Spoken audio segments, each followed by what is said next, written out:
How do I convince my alcoholic mother to find a more affordable living situation after she was in a car accident which totaled her car?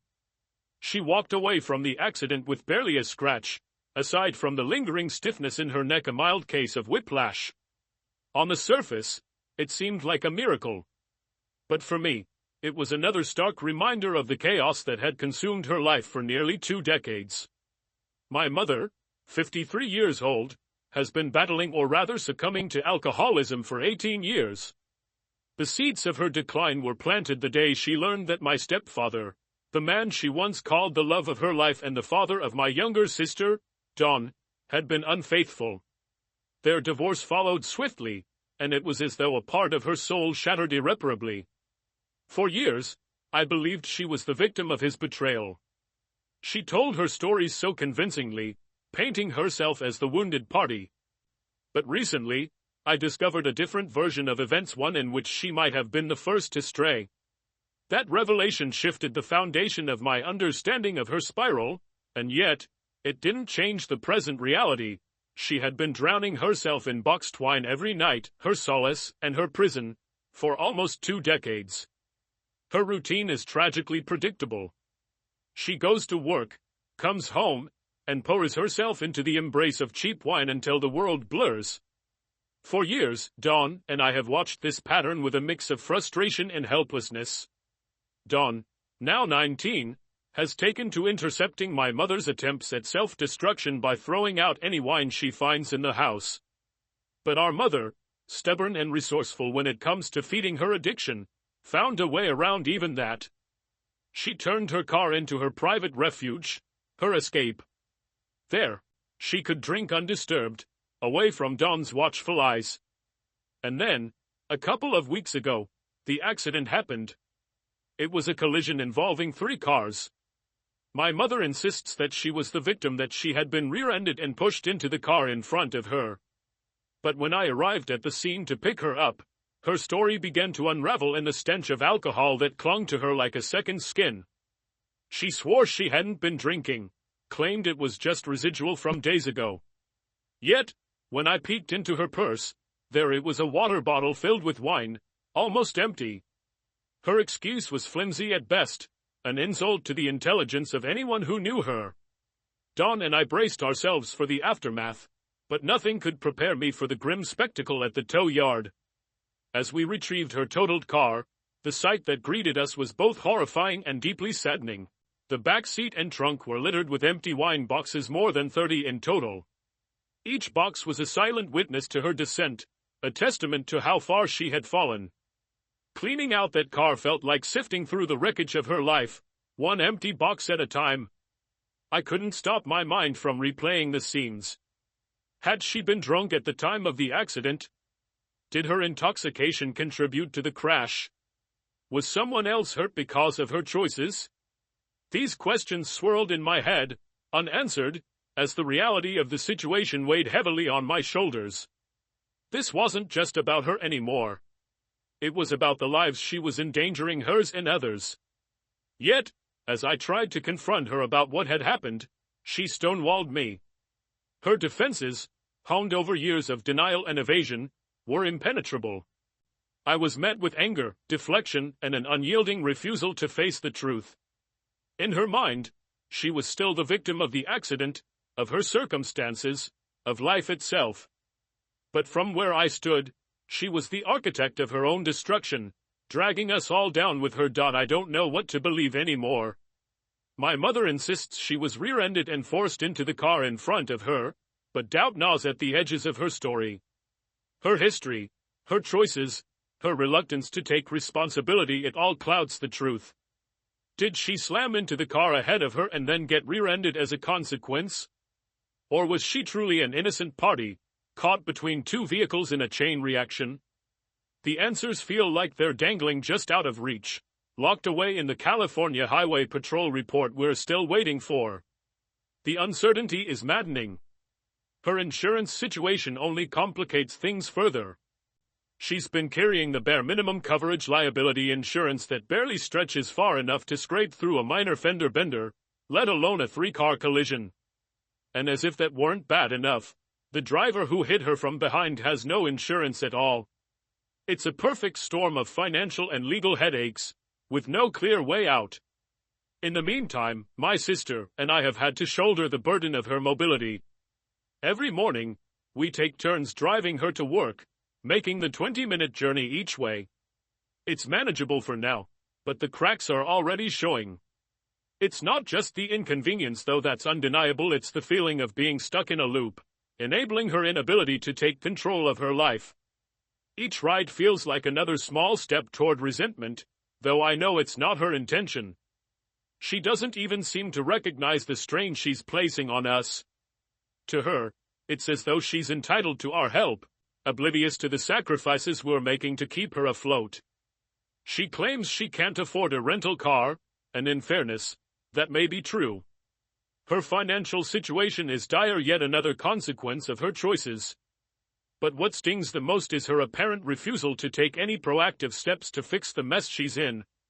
It's like watching someone stuck in quicksand who refuses to grab the rope you're holding out to them.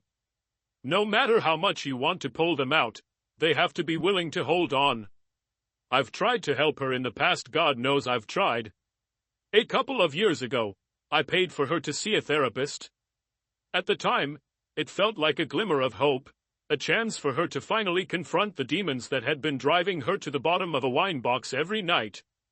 To her credit, she agreed to go. But hope has a cruel way of turning into disappointment when it comes to her.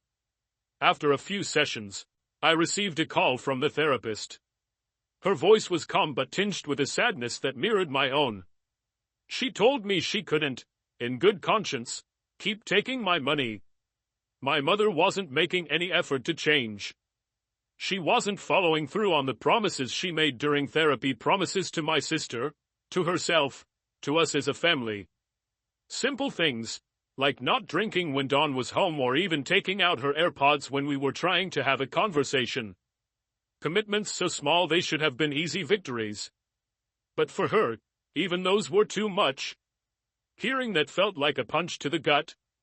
I had held on to the hope that therapy might be the key to unlocking some part of her that still wanted to fight for a better life.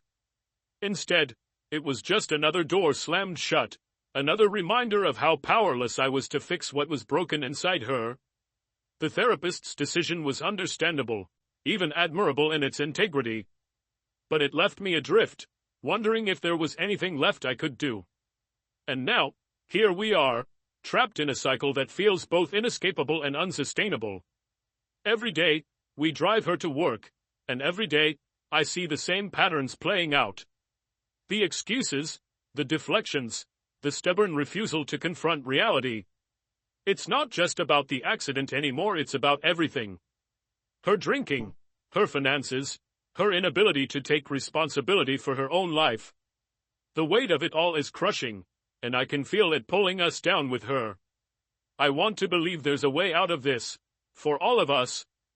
But right now, the road ahead looks just as uncertain as the circumstances of that collision.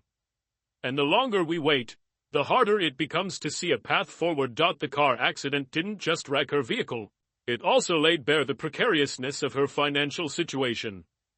Her rent, a staggering $2,300 a month, consumes the majority of her income. With a monthly take-home pay of just $3,300, she's left with a paltry $1,000 to cover everything else: utilities, groceries, insurance, and now, transportation. It's a fragile balancing act that has been teetering on the edge for years, and now it feels like the scales have finally tipped.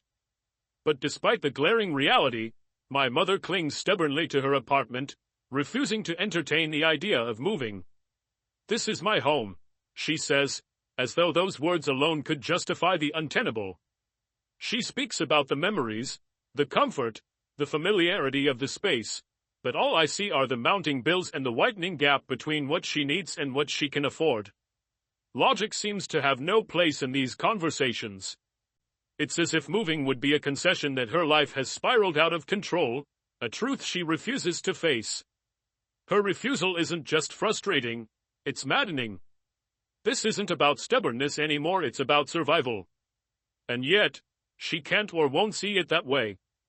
The car she lost in the accident, a $20,000 vehicle, wasn't even hers in the traditional sense. It was purchased by her mother, my grandmother, an 82-year-old woman who had made the offer with the expectation that my mother would repay her when she was able. Over the past 2 years, my mother has managed to pay back a mere $2,000, a fraction of the total, but even that seems like a monumental achievement in her financial reality. This isn't the first time my grandmother has stepped in to rescue her, either. Over the past 15 years, she's given my mother upwards of $15,000 to cover various emergencies, each time hoping it would be the last. My grandmother is generous to a fault, but even her patience is wearing thin. At her age, she shouldn't have to worry about my mother's financial crises. Yet, she does because my mother has left her no choice. And then there's me. Twice in recent years, I've helped her cover her rent, scraping together the funds out of guilt, duty, or maybe just the faint hope that this time, it would be different. But the third time she came to me, asking for money, something in me snapped. I couldn't keep pouring my resources into a bottomless pit. I made a condition: I would help her, but only if she agreed to have a serious discussion about her alcoholism and start actively searching for a more affordable place to live. She bristled at the suggestion, her defenses rising like a fortress around her. She refused. And so, for the first time, I said no. Since then, I've tried to help in other ways. I've scoured listings, sent her links, researched resources for affordable housing. I've done everything short of physically dragging her to a new apartment. But every time I bring it up, she shuts me down. She deflects, changes the subject, or outright refuses to talk about it. Her responses range from dismissive to combative, depending on her mood, but the outcome is always the same: nothing changes. The worst part is the futility of it all. Every conversation feels like running headfirst into a brick wall, the impact leaving me bruised and no closer to a solution. It's not just her financial stability that's at stake, it's her future, her safety, her ability to live with even a modicum of dignity. But she won't see it. Or maybe she can't. At this point, it feels less like helping and more like enabling. Every dollar, every ounce of effort I put into propping up her unsustainable lifestyle only delays the inevitable reckoning.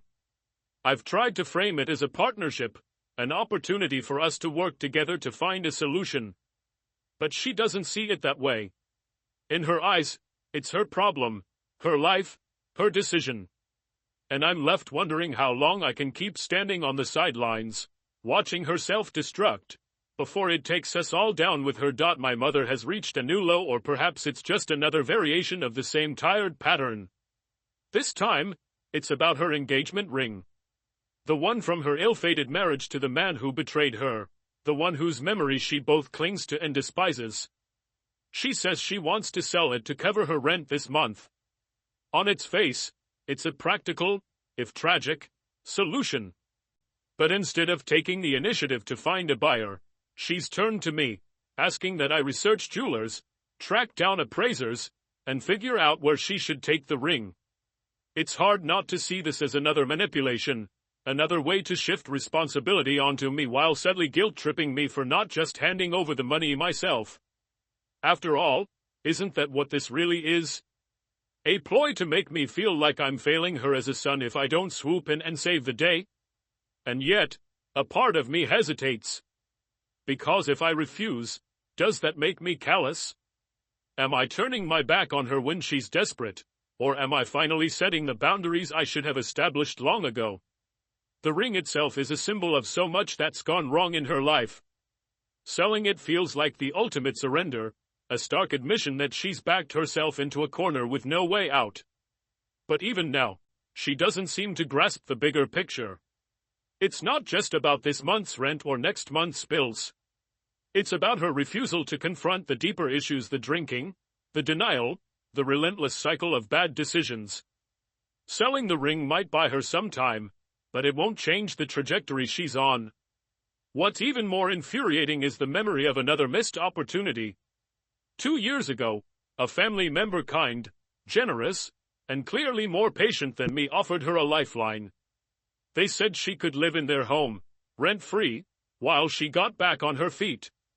It was the perfect solution, safe, affordable, and close enough to her work to be practical. But she turned it down flat. Her excuse? It's too far away. Never mind that it was only 30 minutes from her current place, roughly the same distance she drives to work every day. Her real objection wasn't the commute, it was the idea of change, of admitting she needed help, of giving up the independence she clings to so fiercely despite it being more illusion than reality. That memory stings now more than ever. I think about how different things might have been if she had accepted that offer. She could have saved thousands of dollars, maybe even started to chip away at her debt. But instead, she chose to stay in a home she can't afford, clinging to the familiar even as it drags her deeper into crisis. And now, here we are. I'm at my wit's end, out of ideas and energy, watching her life unravel and feeling powerless to stop it. Every attempt I've made to help her, to push her toward therapy, to encourage her to find affordable housing, to set boundaries that protect my own sanity, has led us right back to where we started. The drinking, the denial, the endless deflection. It's a vicious cycle, and I don't know how to break it. So here I am, pouring my frustration into words, hoping that someone out there might have the answer I've been searching for. How do you help someone who refuses to help themselves? How do you love someone who seems determined to sabotage their own life? I want to believe there's still hope, that there's a way to get through to her. But right now, all I feel is exhaustion and a growing sense of defeat. Maybe the answer lies in stepping back, in letting her face the consequences of her choices without me there to cushion the blow. Maybe that's the only way she'll finally see the need for change. But the thought of doing that, of letting her fall, feels like a betrayal. And so, I'm stuck, caught between love and frustration, between hope and despair, between trying to save her and trying to save myself. I don't know how this ends. All I know is that I can't keep living like this, caught in the endless spiral of her addiction and denial. If anyone has walked this road before and found a way through, I'm all ears. Because right now, I'm at a loss, and the weight of it all is more than I can bear.